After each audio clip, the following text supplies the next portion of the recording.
Gil Patterson for InsideBaseball.com. Our next chapter is concerning our long toss program.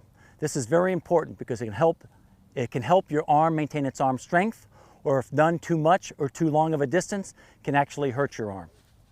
We have found that the best throwing program for your arm is lower trajectory as far as you want to throw, but it must be low. It must not be higher than 10 feet. The higher you go, and with the more effort you use, the worse it is for shoulder and elbow. What we're going to show you today is we have a distance throwing program and also number of throws throwing program, as opposed to just going out and throwing for 10 minutes. One person might throw 100 throws in 10 minutes and another 30. So we are finding out is that it is best to have distance and a certain number of throws. We go in 15-foot increments. We start off at 60 feet, go to 75, 90, 105, 120, 135, 150, and we normally stop at 165. If players can go further than that with the right throwing mechanics on a ball on a line, we allow it. But if they don't and they falter and raise their arm and change their mechanics, we try to stop them and at least educate them and let them know the injury risk by throwing far, hard, and many throws. So what I'm going to show you now is, as we get started, the right technique for the throwing program. The first cone is set at 60 feet, and this is just more of a little bit of a movement going forward with a step, turn, and throw.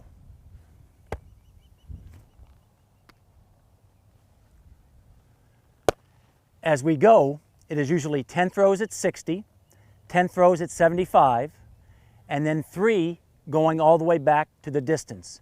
If a player wanted to throw 4 instead of 3 or 2 instead of 3, we are not that much of an exact program. We do allow some flexibility and freedom. So now we've gone from 60 to 75 feet. At 75 feet, I want you to incorporate some type of crow hop to maintain some body force going forward.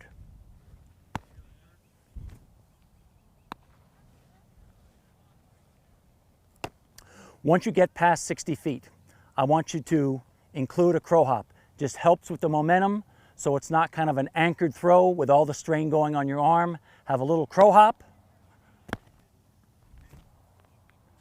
and maintain that lower arm angle and release to be here, not back in here. As you go back from 60 to 75 to 90 to 105 to 120, or even further back again, maintaining crow hop, maintaining arm angle with the lower arc on the ball.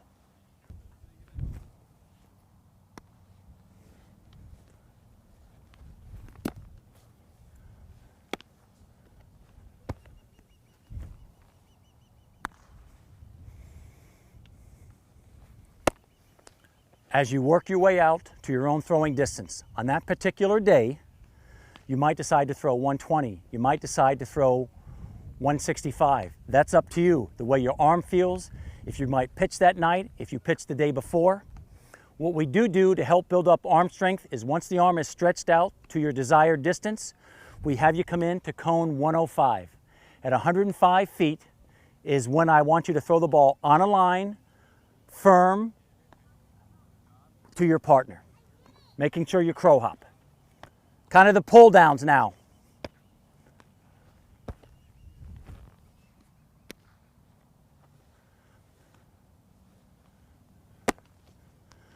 Crow hop, firm throws on a line.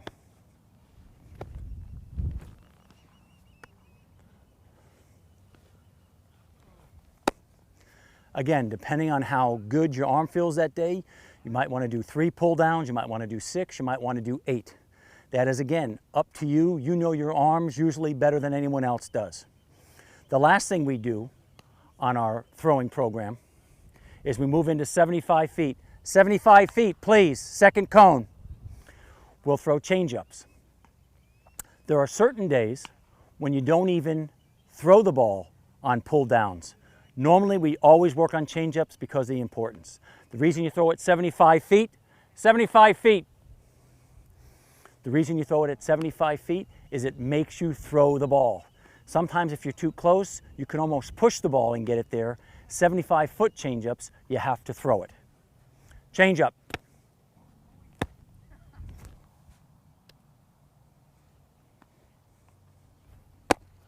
One more changeup, 75 feet, making sure that I throw the ball hard.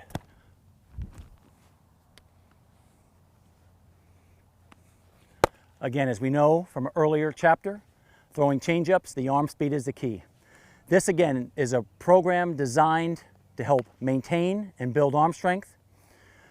The intensity revolves all around you, but it is a good foundation. You have the number of throws, you have the distances, you have the pull downs, you have your changeups. Everything you need from a throwing program, but it's up to you to decide how far, what distance you go to. Congratulations on completing your pitching course. Our biggest obstacle was making sure that you were educated to prevent injury and to provide for performance. Hi, I'm Gil Patterson for InsideBaseball.com. The first thing we talked about today is pitching mechanics, knowing that there really isn't only one way to throw a baseball. That our biggest concern is injury prevention and making sure that you can repeat your delivery. We talked about the importance of balance and separation. We also talked about direction and finish and keeping your head on line. From there, we talked about controlling the running game and the importance, if guys did get on base, how you could control the game. You know that your times to the plate are very important, trying to be 1-3, 1-4 to the plate. We also learned that holding the ball is probably the hardest thing for runners to not get those good jumps against you. So holding the ball is a big key. We also talked about pick moves, the importance of quick feet and short arms. From there, we talked about different pitch types: 4-seam fastball, 2-seam fastball, changeups, curveballs, sliders, and cutters. And we also learned that location is the biggest goal.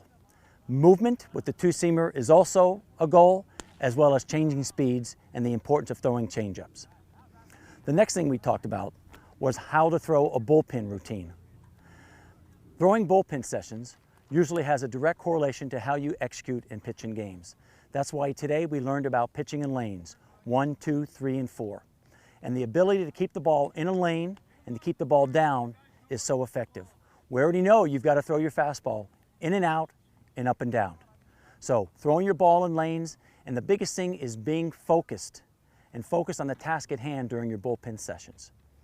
Lastly, we had a throwing program, one that is kind of individualized for each pitcher. We did have a number of throws made, but again, it is flexible.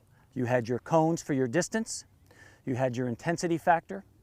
The biggest thing is that we have learned is that the real long throwing program, as a matter of fact, you can throw as long and as far as you want, as long as the ball comes out on a line.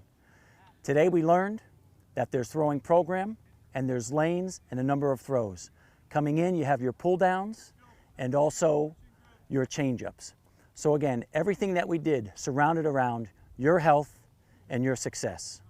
Good luck.